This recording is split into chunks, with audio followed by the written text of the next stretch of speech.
నమస్తే, welcome to Telugu రాజ్యం. నేను మీ అనుష. ఈ రోజు మనతో పాటు ఉన్నారు సీనియర్ పొలిటికల్ అనలిస్ట్ భరద్వాజ్ గారు ఉన్నారు. మాట్లాడిద్దాం. సార్ నమస్తే. నమస్తే. సిజేపీ పార్టీ రేపు ఢిల్లీలో చేయబోతున్న ప్రొటెస్ట్ లో ప్రకాష్ రాజ్ గారు అలాగే సోనం వాంగ్ గారు పార్టిసిపేట్ చేయబోతున్నారు కదా సార్. ఈ పార్టీకి సంబంధించిన మద్దతుని మనం ఎలా చూడాలి? అంటే చాలా మంది మనసుల్లో ఈ పార్టీ వైపు వెళ్ళాలి అనేటువంటి ఆలోచన ఉంది. ఆల్టర్నేటివ్ కోసం దేశం చూస్తోంది. ఈ ఆల్టర్నేటివ్ ఏమిటంటే ఎందుకు చూడాల్సి వస్తుంది? ఈ ఆల్టర్నేటివ్ కోసం బీజేపీ మీద వ్యతిరేకతతో ఉన్నటువంటి మెదళ్ళన్నీ కూడా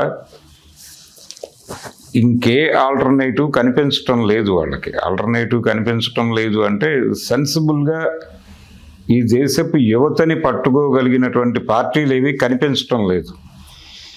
ఉన్న పార్టీలన్నీ అంటే పొలిటికల్ ఏరియాలో ఉన్న పార్టీలన్నింటినీ ఆల్రెడీ వీళ్ళు రకరకాలుగా కెలికేశారు. భారతీయ జనతా పార్టీ వాళ్ళు కెలికేసి కొన్ని పార్టీలను చీల్చేశారు, వాళ్ళలో కలిపేసుకున్నారు. కొంతమందిని కొన్ని పార్టీలను నిర్వీర్యం చేశారు, పక్కకి నెట్టేశారు. ఇలా మొత్తం రాజకీయ వ్యవస్థని కలుషితం చేయటం జరిగిపోయింది.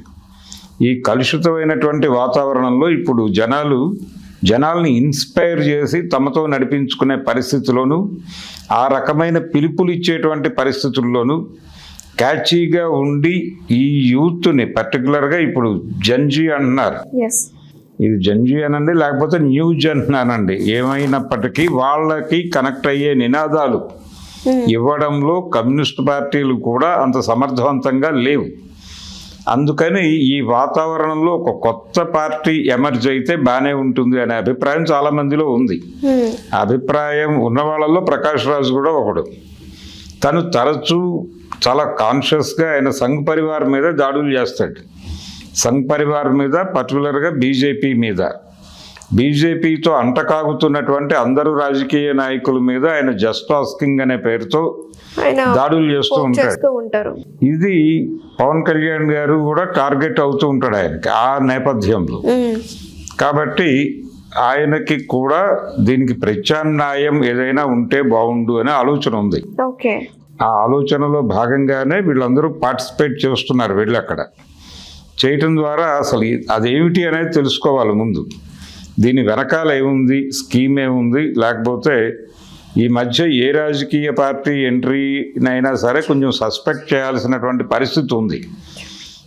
వీళ్ళు రకరకాలుగా అంటే ఈ జనాల్లో ఉన్నటువంటి అన్రెస్ట్ని ఆ బొద్దింకల కవర్లోకి పంపించేసి ఆ కవర్కి సీలేసి పక్కన పడేయాలని బీజేపీ అనుకుంటోందా అనేది కూడా ఒక డౌట్.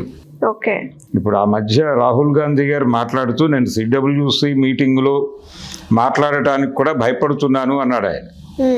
అంటే ఆయన ఉద్దేశం ఏంటంటే సిడబ్ల్యూసి సమావేశం, కాంగ్రెస్ వర్కింగ్ కమిటీ సమావేశంలో కూడా భారతీయ జనతా పార్టీ కోవర్ట్లు ఉన్నారు అనేది ఫీల్ అవుతున్నాడు ఆయన.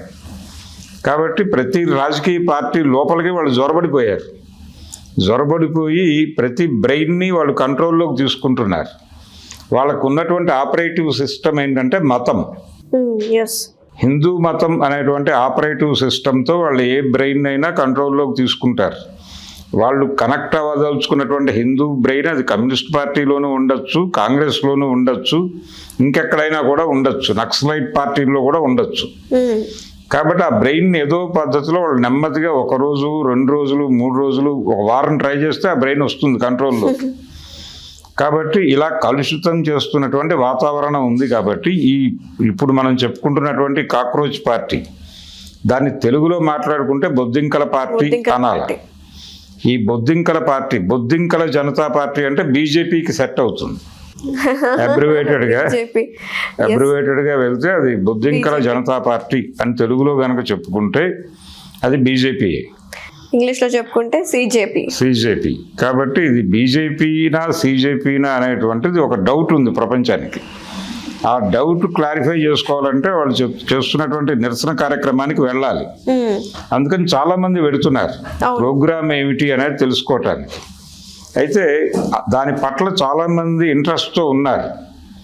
నిజానికి తెలుగు రాష్ట్రాల్లో కూడా ఆ పేరుతో ఒక మీటింగ్ పెట్టాలి అనే ఆలోచన ఇక్కడ చేస్తున్నారు చాలామంది. హైదరాబాద్లోనా విజయవాడలోనా అనే ఆలోచనతో ఉన్నారు. ఎక్కడో చోట ఇక్కడ కూడా ఒక బొద్దింకల సమావేశం జరిగే ఛాన్స్ అయితే ఉంది.